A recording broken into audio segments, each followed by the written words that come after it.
ተጨንቀው እስከ መቼ ነው? ታመው እስከ መቼ ይኖራሉ? ደማቸው እየፈሰሰ እስከ መቼ ይኖራሉ? በበሽታ ጥዝጣዜ እስከ መቼ ይሰቃያሉ?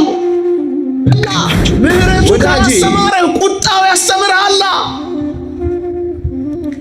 ሕይወት ካላስተማረ ሞት ያስደነግጥሃል። እስከ መቼ እያመነዘርክ በቃ? እስከ መቼ ግፍ እንደሰራ በቃ? የታመሙ አልጋ ላይ ተጣብቀው የሚኖሩ አጋንንት የሚዋጓቸው መከራ የሚያደርሱባቸው ፋታ የሚያጡ ሁሉ በቃ ሊባሉ አይገባም። ወዳጄ እግዚአብሔር አስተምሮ ምክሩን መክሮህ አልታረም ካልክ እመነኝ፣ በሞት ምክንያት ያስቆምሃል እግዚአብሔር። በመቃብር ምክንያት ያስርሃል እግዚአብሔር። በሰው የተሳለክ ሰውን እንደ ቁብ የቆጠርክ ለሰው ርኅራኄ ያላሳየ እመነኝ፣ አንድ ቀን በሞት ፊት ትደነግጣለህ። እና ክቡር አባታችን መልአከ ገነት ቆሞስ አባ ቶማስ የካቴድራላችን አስተዳዳሪ፣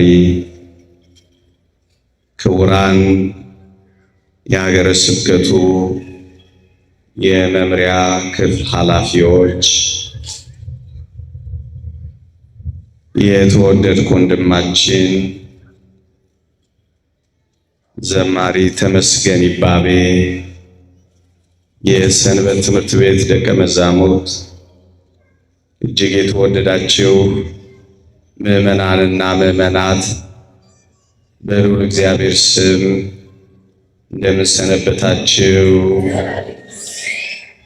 ክርስቶስ ተንሥአ እሙታን አሰሮ ለሰይጣን ሰላም ኮነ። እውነት ነው፣ ክርስቶስ ተነስቷል። እኛ ግን ለምን እንሞታለን? ቢበዛ ለ30 ወይም ለ35 ደቂቃ በዚህ ሐሳብ ጥቂት መንፈሳዊ ቁም ነገሮችን እንማራለን። ክርስቶስ ተነስቷል። እኛ ለምን እንሞታለን? በዚህ ርዕስ ጥቂት ደቂቃዎች አቆያችኋለሁ። አዲስ ነገር ልነግራችሁ አይደለም፣ የምታውቁትን ተስፋ ለጥቂት ደቂቃዎች ላሰማችሁ ፈልጌ ነው። እግዚአብሔር ከሁላችንም ጋር ይሆንልን። የቤተ ክርስቲያን ኃይሏ ትንሣኤ ነው። ቤተ ክርስቲያን ምድርን ዞራ የሰበከችበት ክንፏ ትንሣኤ ነው። አላውያን ነገሥታትን፣ አረማውያንን ታግላ ያሸነፈችበት ጉልበቷ ትንሣኤ ነው። የክርስቶስን መከራ የታገሰችበት ትዕግስቷ፣ የቻለችበት ልቧ ትንሣኤ ነው። ዛሬ እዚህ የመሰብሰባችን ምስጢር ክርስቶስ ከሞት ስለተነሳ የትንሣኤውን ኃይል አምናለሁ። መከራውንም እካፈላለሁ፣ በሞቱም ልመስለው ወዳለሁ ብሏል ቅዱስ ጳውሎስ። አፋችሁ ኮቸችላ እስኪመስል የምትጾሙት፣ ፀሐይና ውርጩ የሚፈራረቅባችሁ፣ ጠባለ ኪዳን መሸለ ቁርባን የምትንከራተቱት፣ ይብዛም ይነስ በኃጢአት ለመጠበቅ የምትታገሉት ትንሣኤ ስላለን። እውነት ነው፣ ኢየሱስ ክርስቶስ ከሞት ተነስቷል። ታዲያ እኛ ምን በወጣን የምንሞተው? እግዚአብሔር ሞትን የፈቀደው ታዲያ ለምንድን ነው? እሱን ነው ጥቂት ደቂቃ ወስጄ ማብራራው። አንደኛ ለምን እንሞታለን? አሁን ፍጽምት በሆነችው በአዲስ ኪዳን እኔና እናንተ ክርስቲያኖች የምንሞተው ለመነሳት ነው። ለምን እንሞታለን? እንድንነሳ ነዋ። መጽሐፍ ቅዱስ እንዲህ ይላል ምዕመናን፣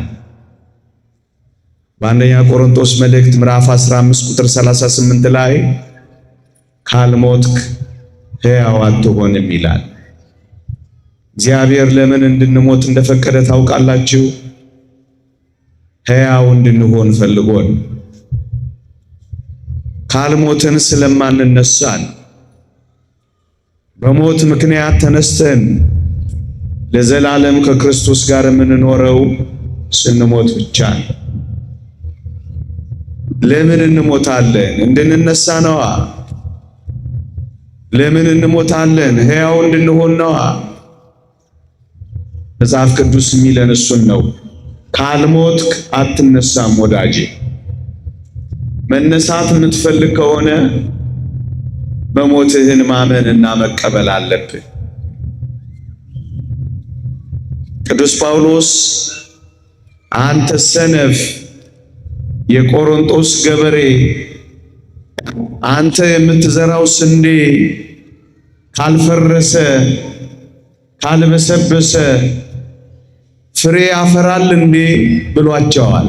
ምዕመናን የምንዘራው ስንዴ ከአፈር የሚለወሰው የምንዘራው ስንዴ የሌለ እስኪመስል ድረስ የሚጠፋው ለመጥፋት አይደለም፣ አገዳ ይዞ ሊነሳን ፍሬ ሊያፈራ ነው።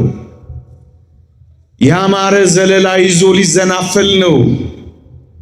ስንዴ እንኳን እንዲህ ከሆነ ይልቁንም የኔና የናንተ አፈር ውስጥ የመግባት ምስጢር የዘላለም ፍሬ እንድናፈራ ነው።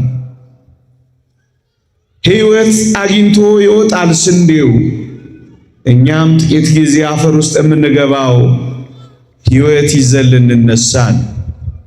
ምዕመናን የእናቶቻችን ማኅፀን ለዚህ ዓለም መንገድ እንደሆነው በዚህ ምድር ላይ ለመመላለስ የሕይወት ምክንያት ማምጫ እንዳደረገው መቃብርን ለዘላለም ሕይወት ማኅፀን ነው ያደረገው። ወገኖቼ በእናቶቻችን ሆድ ጥቂት ጊዜ ቆይተን ሕይወት አግኝተን በዚህ ምድር ላይ እንደምንመላለስ በመቃብር ማኅፀንነትም ለዘላለም ሕይወት እንድንወለድ እግዚአብሔር ጥቂት ጊዜ መቃብር ውስጥ እንድንቆይ ነው የፈቀደው። ለምን እንሞታለን? ለዘላለም ተነስተን እንድንኖር ነው ወገኖቼ። ለዚህ ነው ክርስቲያን በሞት ፊት የማይደነብረው። ለዚህ ነው ክርስቲያን በሞት ፊት የማይፈራው። ለዚህ ነው ክርስቲያን በሞት ፊት የማይሰቀቀው። የሚሞተው ሊነሳ እንደሆነ ስለሚያምን ነው። ለዚህ ነው ቅዱስ ጳውሎስ በሞት ላይ የፎከረው። ክርስቲያን ሆነ በሞት ላይ ካልፎከርክ ገና ክርስቲያን መሆን አልጀመርክም ወዳጅ። ክርስቶሳዊ ሆነ ሞትን ገና መናቅ ካልጀመርክ እመነኝ ገና የክርስትና ልዕልና አልገባህም። አንተ ምትሞተው መቃብር ውስጥ ጥቂት ጊዜ የምንቆየው ለዘላለም ለመነሳት። እስኪ አንድ ጥያቄ ልጠይቃችሁ። ከክርስቶስ ጋር ተነስታችሁ ለዘላለም መኖር የምትፈልጉ ሰዎች እስኪ እጃችሁን አውጡልኝ። ድምፅ የሚሰማችሁ ከክርስቶስ ጋር ተነስታችሁ ለዘላለም መኖር የምትፈልጉ እስኪ እጃችሁን አውጡልኝ። እግዚአብሔር ይስጣችሁ፣ አውርዱ። በጣም ተንኮለኛ ካላላችሁኝ በቀር አንድ ጥያቄ ከታትዬ ላቅርብላችሁ። ከክርስቶስ ጋር ተነስታችሁ ለመኖር እንደምትፈልጉ ነግራችሁኛል። ግን እኔ ሌላ ጥያቄ ጠይቃችሁ፣ መሞት የምትፈልጉስ እስኪ እጃችሁን አውጡልኝ።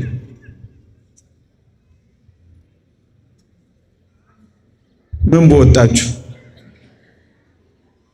ወዳጄ። ለዚህ ነው ክርስትና ካልገባ መሞት እፈልጋለሁ አትል እንዴ። የምትነሱት ስትሞቱ ነው አልኳችሁ ነው አይደለም? አላነበብኩላችሁም? የእግዚአብሔርን ቃል አንብቤያለሁ።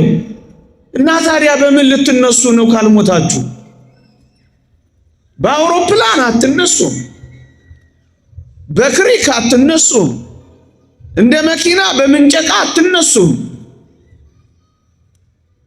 መነሳት ትፈልጋላችሁ፣ መሞት ግን አትፈልጉም። የምን ብልጦች ናችሁ እናንተ? እንደ ክርስቲያን እንነጋገር እንጂ ካልሞትክ ምን አትልም። መነሳት ከፈለክ የግድ ምን መምረጥ አለብህ? ሞት። ያለ ሞት መነሳት የለም ወዳጆቼ። ለምን እንሞታለን? እንድንነሳ። ካልሞትክ ሕያው ስለማትሆን አንደኛ አጠር ላድርገው። የትንሣኤ ጉባኤ የማለዳ ወግ አድርጋችሁ ቁጠሩት። ሁለተኛ ለምን እንሞታለን? በጣም አስደናቂ ነገር ደግሞ ልንገራችሁ። ለምን እንደምንሞት ታውቃላችሁ? እግዚአብሔር እንደገና ሊሰራን ስለሚፈልግ።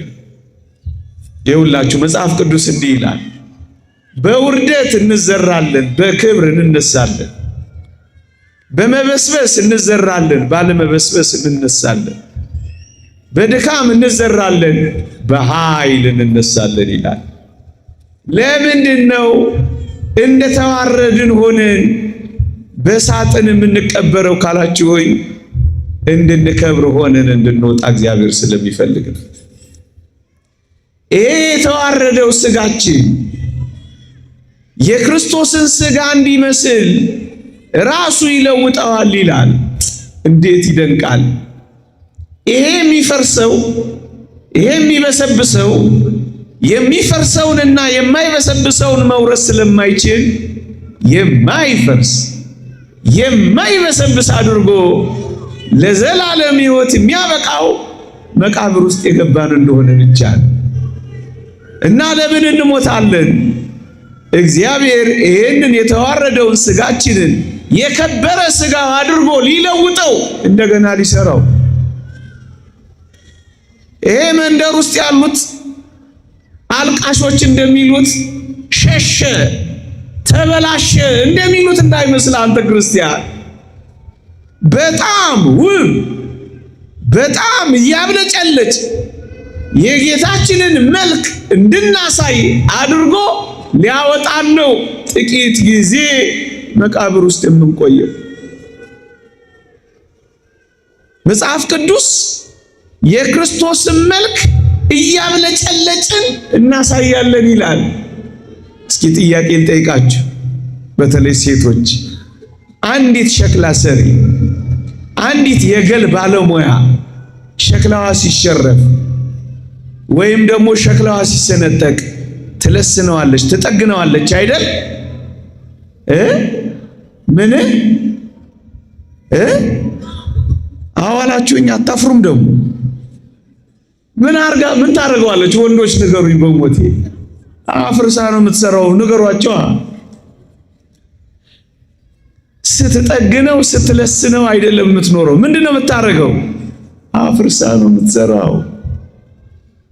ኃጢአት ሸረፈን፣ በደል ሰነጠቀን እና እግዚአብሔር ሲጠግነን አይደለም የኖረው። በሞት በኩል እንደገና አፍርሶ አብኩቶ አዲስ አድርጎ ነው የሚሰራን። እንደማን? እንደ ባለሙያዋ። የእግዚአብሔር ቃል እንዲህ ይላል፣ እኛ ሸክላ ነን፣ እኛ ጭቃ ነን፣ እግዚአብሔር ሰሪያችን ነው ይላል። ለምንድን ነው የምንሞተው? ውብ አድርጎ እንደገና ሊሰራን ነው።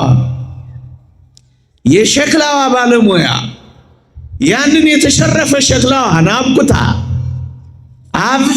አፈርፍራ አበስብሳ ከመጀመሪያው የተሻለ ውብ አድርጋ እንደምትሰራው እግዚአብሔርን በሞት በኩል እንደገና ሊሰራ እንደገና ሊያስውበን እንደገና ሊያሸበርቀን ነው የምንሞተው ወዳጅ። ሸሸ ተበላሸ የሚለውን ብቻ ሰምተህ አደራ እንዳትፈራ፣ በሞትም በኩል እንዳትሳቀቅ።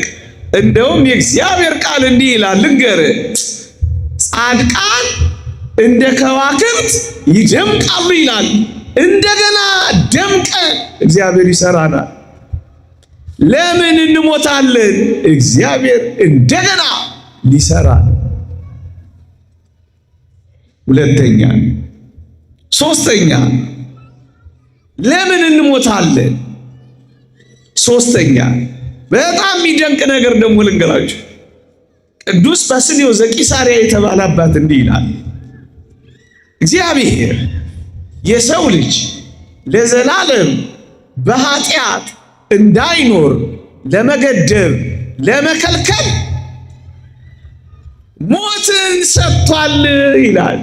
ልድገመው፣ የሰው ልጅ ለዘላለም በኃጢአት እንዳይኖር ለመከልከል የተሰጠ ስጦታ ቢኖር ሞት ነው ይላል ባስልዮስ ዘቂሳርያ። ወዳጄ ይሄንን ሐሳብ ደግሞ እስኪ ተመልከተው። ሞት ባይኖር ኖሮ እቺ ምድር ምንኛ በወንጀለኞች ትሞላ ነበር። ሞት ባያስቆማቸው ኖሮ አረመኔዎች እንዴት ይጨክኑብን ነበር። ሞት ባይኖር ኖሮ እነዚያ ፍሪጅ ውስጥ እያስገቡ የሰው ስጋ ይበሉ የነበሩ እነ ኢዲ አሚን ዳዳ ይሄኔ እኔ ስጋ ጋር ደርሰው ይሆናላ። ሞት ባይኖር ኖሮ አረመኔዎች ይሄኔ ምድርን በብዙ አቶሚክ ቦምቦች አፍርሰዋት ይሆናላ። ሞት ባይይዛቸው ኖሮ የሰው ልጅ በሞት ምክንያት እግዚአብሔር ገደብ ባይሰጠው ኖሮ መረን የወጣ ኃጢአተኛ አይሆንም ነበር በምድር ላይ። ለምን እግዚአብሔር ሞትን ሰጠ? በቃ ለማለት ነው ወዳጄ። እግዚአብሔር አስተምሮ ምክሩን መክሮህ አልታረም ካልክ እመነኝ፣ በሞት ምክንያት ያስቆምሃል እግዚአብሔር። በመቃብር ምክንያት ያስርሃል እግዚአብሔር። ለዘላለም በኃጢአት ጸንቶ እንዳይኖር እግዚአብሔር ለመገደብ ሞትን ሰጥቷል ይላል ቅዱስ ባስልዮስ ዘቂሳርያ። እና እያመነዘርን ምድርን እያበላሸናት እንኖር እና ሰውን እያፈናቀል እና ሰውን እያስራብ እና ሰውን እያስመረር እና ምስኪኖችን እያጎሳቆል ለዘላለም እንኖር? ይሄ ፍትህ ነው? ይሄ ርት ነው? ምዕመናን፣ ጉልበተኛ እንደጨቆነ፣ ምስኪኑ እንደተጨቆነ፣ በቃ ምንም ሞት ሳይኖር እዚህ ዓለም ላይ ፍትህ ተግባርሎ ይቀጥል። የሚመርዙ እየመረዙ የሚመረዙ እየታመሙ በቃ እንዲሁ ይቀጥል። አረመኔዎች እንደጨከኑ፣ ምስኪኖች እንደተንገላቱ፣ እንዳለቀሱ በቃ ይቀጥል። አይደለም። እግዚአብሔር በሞት ምክንያት በቃ ሊል አይገባም። እድሜ ካላስተማረ ሞት ያስተምርሃላ። ፍቅር ካላስተማረ ቅጣት ያስተምርሃላ። ምህረቱ ካላስተማረ ቁጣው ያስተምርሃላ። ሕይወት ካላስተማረ ሞት ያስደነግጥሃላ። ምዕመናን፣ አንድ ቁም ነገር ልንገራችሁ። ከዕለተ ስቅለት እስከ ዕለተ ምጽአት በዚህ ምድር ላይ የክርስቲያኖች ሐዘን ነው፣ የክርስቲያኖች ስቃይ፣ የክርስቲያኖች መከራ ነው። ከዕለተ ስቅለት እስከ ዕለተ ምጽአት የክርስቲያኖች አፍ ይዘጋል። ክርስቲያኖች መኖሪያ ሊያጡ ይችላሉ። ክርስቲያኖች ፋታ ይነሷቸዋል። ከስቅለት እስከ ዕለተ ምጽአት ቤተ ክርስቲያን መከራ ታገኛለች። ቤተ ክርስቲያን ትሰቃያለች። ቤተ ክርስቲያን በዚህ ዓለም ትሰደዳለች። ከመጀመሪያው 100 ክፍለ ዘመን ጀምሮ ልብ በሉ፣ ከዕለተ ስቅለት እስከ ምጽአት እውነተኛ ክርስቲያኖች ይገፋሉ። እውነተኛ ክርስቲያኖች መከራ ይቀበላሉ። ከአጋንንት ውጊያ፣ ከመናፍስት ትግል ፋታ ይነሳሉ። እንደውም በመጨረሻው ዘመን ሲሆን በውድ ካልሆነ በግድ ክርስቲያኖችን ያስጨንቃቸዋል። ከዕለተ ምጽአት በኋላ ግን ክርስቲያኖች ሊያርፉ አይገባም። ክርስቲያኖችን ያስጨነቁ ሊጨነቁ አይገባም። ግፍ የሰሩ አፍ ያዘጉ አፋቸው ሊዘጋ አይገባም። ለዚህ ነው ቅዱስ ያዕቆብ ዘስሩግ ያን ጊዜ ጩኸት ይሆናል፣ እናት የልጇን ጩኸት እንኳን አትሰማም። ያን ጊዜ ፍጅት ይሆናል፣ የማይጠቅም ፍጅት ይሆናል። ያን ጊዜ አፋቸው ይዘጋል ያለው ለዚህ ነው ወገኔ። ያን ጊዜ እግዚአብሔር አፍ ይዘጋል በሞት በኩል። ያን ጊዜ የፈጁ ይፈጃሉ፣ ያስጨነቁ ይጨነቃሉ፣ ያስደነገጡ ይደነግጣሉ። እንደ ንጉሥ አጋግ ይህ ሰው በዛ መጽሐፈ ሳሙኤል ላይ እንደተጻፈው ሴቶች ነፍሰ ጡር ሆነው ያየ እንደሆነ አሉ ከነ ሕይወታቸው ሆዳቸውን ይቀድና ሴት ነው ወንድ ነው የወለዱት ብሎ ቼክ ያደርጋል አሉ። ነቢዩ ሳሙኤል አንድ ቀን መጣለታ ሰይፍ ይዞ ሊገለው ፊቱ ሲቆም ንጉሥ አጋግ ምን እንዳለ ታውቃላችሁ? ሞት እንዲህ መሪር ናት እንዴ አላለ መሰላችሁ? ወዳጄ በሰው የተሳለክ ሰውን እንደ ቁብ የቆጠርክ ለሰው ርኅራኄ ያላሳየ እመነኝ አንድ ቀን በሞት ፊት ትደነግጣለህ።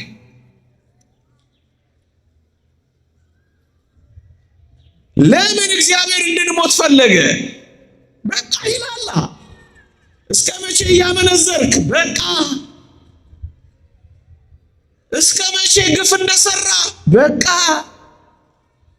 እስከ መቼ እንዳስለቀስክ በቃ? እግዚአብሔር ብቻ ዘላለማዊ ነው ወገኖች። የእግዚአብሔር ዙፋን ብቻ ነው ለዘላለም የሚኖረው። እስከ መቼ በቃ? በሞት በኩል እግዚአብሔር በቃ ይላል። ደግሞ ትንሽ ገልበጥ አድርገን እንየው። የተራቡ እንደተራቡ በቃ ይቀጥሉ አይደለም። እግዚአብሔር በቃችሁ ሊላቸው ይገባላ። እንባ እያነቡ ፊታቸው ማዲያት ተጠርሶ ልጆቻቸውን የሚመግቡት አጥተው የሚንከራተቱ እንደዚሁ ተንከራተው ይኖሩ አይደለም። በቃ ይላላ እግዚአብሔር በቃ ይላላ። የታመሙ አልጋ ላይ ተጣብቀው የሚኖሩ አጋንንት የሚዋጓቸው መከራ የሚያደርሱባቸው ፋታ የሚያጡ ሁሉ በቃ ሊባሉ አይገባም። እስከ መቼ ከአልጋ ተጣብቀው ይኖራሉ? በቃችሁ ይላቸዋል። ተጨንቀው እስከ መቼ ነው? ታመው እስከ መቼ ይኖራሉ? ደማቸው እየፈሰሰ እስከ መቼ ይኖራሉ? በበሽታ ጥዝጣዜ እስከ መቼ ይሰቃያሉ? በቃ ይላቸዋል። በሞት በኩል ለዘላለም ኃጢአተኞች ሆነን እንዳንኖር በቃችሁ ይለናል። በሞት በኩል ለዘላለም ተሰቃይተን እንዳንኖር በቃችሁ ይለናል። ለምን እግዚአብሔር ሞትን ያመጣል? ለምን እግዚአብሔር ለምን እንሞታለን? በቃችሁ ይለናል። ሊያስቆም ትዕቢተኞችን ሊያዋርድ አለን አለን የምንለውን አንገታችንን ዘለስ እንድናደርግ ኩሮዎችን በትህትና ሊያኖረን ምዕመናን በእርግጠኝነት ሞት ባይኖር ኖሮ እኛም እዚህ አንገኝም ነበር። አንዳንዶቻችን ጨዋ የሆነው እኮ በእግዚአብሔር ፊት እንደምንቆም ስላሰብን እኮ ነው። አንዳንዶቻችን የታረመ መልካም ጸባይ ያለን እግዚአብሔር አንድ ቀን በሞት በኩል እንደሚቀጣን ስላመንን እኮ ነው። ለዚህ ነው እግዚአብሔር ለጥቂት ጊዜ እንድንሞት እግዚአብሔር ይፈቅድ። ሶስተኛ አራተኛ ነገሬን ለመጠቅለል እንዲመቸኝ አንድ ጥቅስ አነባለሁ፣ እናንተም ትነግሩኛላችሁ። ጨርሻለሁ። ጥቂት ደቂቃዎች ብቻ እንዳላቆያችሁ ብዬ ሰብሰብ እያረኩት መጽሐፍ ቅዱስ እንዲህ ይላል፣ አልዓዛርም ሞተ፣ መላእክትም ወደ አብርሃም እቅፍ ወሰዱት ይላል። አንድ አልዓዛርም ሞተ፣ መላእክትም ወደ አብርሃም እቅፍ ወሰዱት ይላል። አንድ እዛ አጠገብ ሉቃስ ወንጌል ምዕራፍ 16 ሌላ ጥቅስ ላንብብላችሁ። ባለጸጋው ሞተ ተቀበረ ብቻ ይላል። አሁን እናንተን ላስመርጣችሁ እስኪ ክርስቲያኖች፣ በማለዳ እንደ አልዓዛር ብትሆኑ ይሻላችኋል እንደ ባለጸጋው?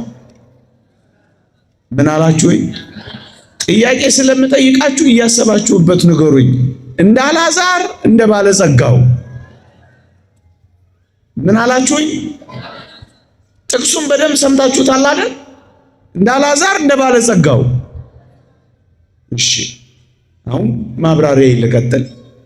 አልዓዛር ሞተ፣ መላእክትም ወደ አብርሃም እቅፍ ወሰዱት። መልካም ነው፣ እንደ አልዓዛር መርጣችኋል።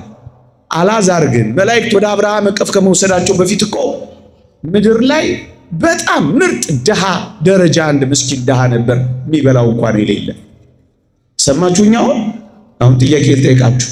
እንደ አልዓዛር ብትሆኑ ይሻላችኋል እንደ ባለጸጋው? ድሃ ነው እያልኳችሁ ሐሳቡን የሚቀይር ካለ ይሁና እንደማለት ነው። ምን አሉ? ይካሳቃቸው ደስ ሲል ሌላ ተንኮለኛ ካላላችሁኝ ላወሳስበው። እየሰማችሁኝ ነው? አልዓዛር ሞተ፣ መላእክትም ወደ አብርሃም እቅፍ ወሰዱት ይላል። ባለጸጋው ሞተ ተቀበረ ብቻ ነው የሚለው። ያ ባለጸጋ ስለሆነ አይደለም የተነቀፈው። ባለጸግነት አያስነቅፍም ወገኖች። በባለጸግነቱ ላይ ድሃን መርዳት ርኅራኄ ስለሌለው ነው የተነቀፈው። አሁን ወደ ጉዳይ ልምጣ። አልዓዛር እኮ ድሃ ብቻ አልነበረም የነበረው፣ በቁስል የተመታ በደዌ የደቀቀ አንደኛ በሽተኛ ነበረ። አሁን ጥያቄ ልጠይቃችሁ፣ እንደ አልዓዛር ወይስ እንደ ባለጸጋው? በሽተኛም የምራቸውን እውነታችሁን ነው ወይ?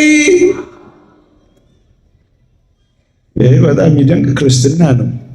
ትንሽ ገብቶናል ማለት ነው። ነገሩን ትንሽ ላወሳስበው ከጀመርኩት ካልቀረ አይዟችሁ፣ በሰላም እወጣለሁ አለ። መንገዱን ከፈት ታደርጉልኛላችሁ። ምን አይነት ጨካኝ ነው ካላላችሁ፣ አልዓዛር እኮ ደሃ ነው፣ በድህነት ላይ ደዌ ያለበት፣ በደዌ ላይ አንድም አስታማሚ የለውም። አልዓዛርን የሚያስታምሙት ምርጥ ውሾች ነበሩ። ውሾች ቁስሉን ይልሱለታል። ቁስሉን ሲለሱለት ደስ ይለው ነበር ይላል መጽሐፍ ቅዱስ። እስኪ አሁን ጥያቄን ትንሽ ጨክን ብዬ ላቅርበው። እንደ አልዓዛር ወይስ እንደ ባለጸጋው? ውሾች ከበዋችሁ? የምራችሁን ነው?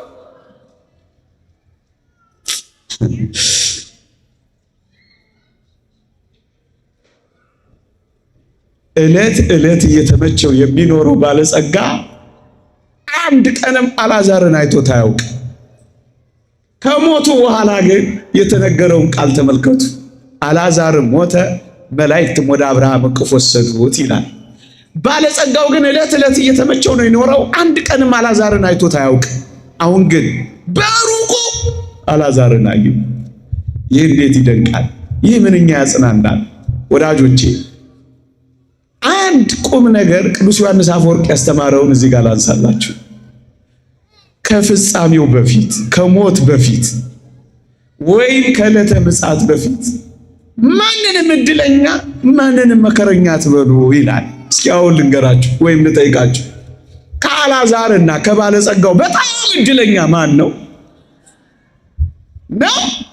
እዛ ሰፈር ውስጥ ግን ስትሄዱ ይሄንን ትደግሙታላችሁ። ምን በጣም እድለኛ የምትሉት G+ ስንት የገነባውን ሰው ነው። ኧረ ተው። አሁን ደሳሳ ጎጆ ውስጥ ያለውን መናጢ ድሃ አቤት እድለኛ ነው ትላላችሁ። ምን በወጣችሁና እንተዋወቅም እንዴ? እዚህ ስትመጡ ቀለማችሁን የምትቀይሩትን የፊት እመኑኝ። ቅዱስ ዮሐንስ አፈወርቅ የሚለው ለዚህ ነው። ከፍጻሜው በፊት ማለትም ከሞት በፊት ማለትም ከዕለተ ምጽአት በፊት ማንንም ሰው እድለኛ ወይም መከረኛ እንዳትሉ፣ ተፈቆሰ እንዳትልና ተተቆሰ አሁን በምታውቃል። አንተ እኮ የጨነቀው እኮ ለዚህ ነው። አንተ ስታየው ትልቅ ሆቴል ስለገነባ እድለኛ እዚህ ማትባል ያዘመመች ጎጆ ውስጥ ስለሚኖር መከረኛ ይባላል አይባል? አሁን አልዓዛር ነው እድለኛ ወይስ ባለጸጋው ነው እድለኛ? አልዓዛር ነው መከረኛ ወይስ ባለጸጋው ነው መከረኛ? ምን እናንተ ደግሞ ሁሉንም አልዓዛር ነው እንደምትሉት ፀሐዩ ነው ወይም ኑሮ ነው እንደዚህ ያደረጋችሁ መሰለኝ። ነገሩ ግን ገብቷችኋል? ምዕመናን ባለ ጊዜ ያልነበረው አልዓዛር የአልዓዛር ጊዜ ደረሳ ወይ? በዚህ በምድር እንኳን ካልሆነ ክርስቲያን ሆይ የኔና የእናንተ ጊዜ ከሞት በኋላ ይጀምራል። እውነት አሰብ ታምናላችሁ? ይሄንን አልዓዛር የማይፈለግ ሰው ነው የነበረው። አሁን ግን ከሞት በኋላ አልዓዛር የሚፈለግ ሰው ብቻ አይደለም የሚሆነው፣ ቪአይፒ ነው የምትሉት እናንተ። ነገሩን ከፍ እናድርገው። ቪአይፒ መሆን ጀመረ። ማን ባጭር ቃል ክርስቲያኖች የዚህ ዓለማችን የዝነኞችና የባለጸጎች መጽሐፍ ይሄ ፎርብስ መጽሔት ላያውቃችሁ ይችላል። አንድ ተስፋ ግን ልንገራችሁ፣ የእግዚአብሔር መጽሔትና የእግዚአብሔር የሕይወት መዝገብ ግን ያውቃችኋል። ይሄ ያጽናናል። በእግዚአብሔር መታወቅ ይሻልሃል ወይስ በዚህ ዓለም ባለ መናኛ ምስኪን ሰው መታወቅ? የእግዚአብሔር የሕይወት መዝገብ ላይ መጻፍ ይሻላል ወይስ ፎርብስ መጽሔት ላይ መጻፍ ይሻላል? እውነት የገባው እንደዚህ ነው። ውሾች የከበቡት ሰው አሁን መላእክት ከበቡት። እውነት አሰብ በቁስልና በድህነት ተመቶ የኖረው ሰው አሁን ወደሚያስደንቅ ሕይወት አለፈ። አራተኛ መናገር የፈለኩት እሱን ነው። ባለጸጋው አሻቅቧየውና አልዓዛርን አንድ ቀንም አይቶት አያውቅም ወዳጅ። አሁን ግን ቅርብ ሆነ ያላየ ሰው ከሩቅ ሆኖ የሚያይህ ያንተ ጊዜ ከእግዚአብሔር ጋር ሲሆን ብቻ እመን። ከዚያ ምን እንዳለ ታውቃለህ? አብርሃም አባቴ ወይ ማረኝ፣ በዚህ ነበልባል እሰቃያለሁ። የጣቱን ጫፍ ውሃ አስነክቶ ምላሴን እንዲያበርድልኝ አልዓዛርን ስደድልኝ አለው። እየሰማችሁኝ ነው? እኔ አብርሃም መልስ ነው ለዛሬ ትምህርቴ ርዕስ የማደርገው። ምን የሚላለው አብርሃም?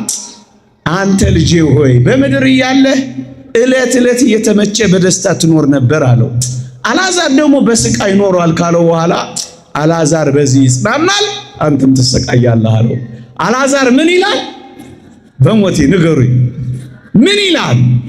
አልዓዛር ለምን ሞተ? ሊጽናና። እስኪ መጽናናት የምትፈልጉ እጃችሁን አውጡ። ማንም አይፈልጋለ። እንኳን እጄን እግሬንም ቢሆን አወጣለሁ የሚል ይመስላል እዚህ ያለው አንድ ሰውዬማ አወጣጡ እንዴት ይገርማል። እመኑኝ የምንጽናናው እዚህ ምድር ላይ አይደለም። ታምኛላችሁ? እኔን አትመኑኝ። ይኸው የእግዚአብሔር በዚህ ዓለም መጽናናት የለም። አልዓዛር ሲሞት ምን ያደርጋል? ይጽናናል። ለምን እንሞታለን? እንድንጽናና፣ ወደ መጽናኛችን፣ ወደ ወደባችን፣ ወደ እረፍታችን እንድንሄድ ነው። መጽሐፍ ቅዱስ ነፍሴ ሆይ ወደ እረፍትሽ ተመለሺ እግዚአብሔር መልካም አድርጎልሻልና ይላል። ወደ እረፍታችን ምን ሄደው በምን በኩል ነው? በሞት በኩል። መጽሐፍ ቅዱስ እኮ ነው የሚለው። የእግዚአብሔር ቃል እኮ ነው የሚናገረው። አልዓዛር በዚህ ይጽናናል። ወዳጄ ለምን እንሞታለን? ለዘላለም እየተጽናናን እንድንኖር፣ በቃ እያለቀስን እንዳንኖር። ተወደደ ጠፋ ማትልበት ሕይወት ውስጥ ለቅሶ የሌለበት፣ ዋይታ የሌለበት፣ እልልታ ያለበት፣ ሐዘን የሌለበት፣ ደስታ ያለበት፣ መነፍረቅ የሌለበት፣ መቦረቅ ያለበት ምርጥ ሕይወት፣ ሊነገር የማይችል ሕይወት እግዚአብሔር ለኔና ለዚህ ነው ክርስቲያን የሆናችሁት። ለዚህ ነው በማለዳ እዚህ የመጣችሁት። ለዚህ ነው ፀሐይ ላይ የምትቀጠቀጡት። ለዚህ ነው ንፋስና ውርጭ ለዚህ ነው እንደኔ አይነቱን መናኛ ሰው ቁጭ ብላችሁ የምትሰሙት። ለዚህ ነው ክርስቲያን የሆናችሁት። ለዚህ ነው ባለማተብ የሆናችሁት። ለዚህ ነው መከራችሁን የታገሳችሁት። ለዚህ ነው ረሃባችሁን የታገሳችሁት። ለዚህ ነው ጥማችሁን የታገሳችሁት። ለዚህ ነው የምትነቀፉት። ለዚህ ነው ጨዋ የሆናችሁት። አበቃ።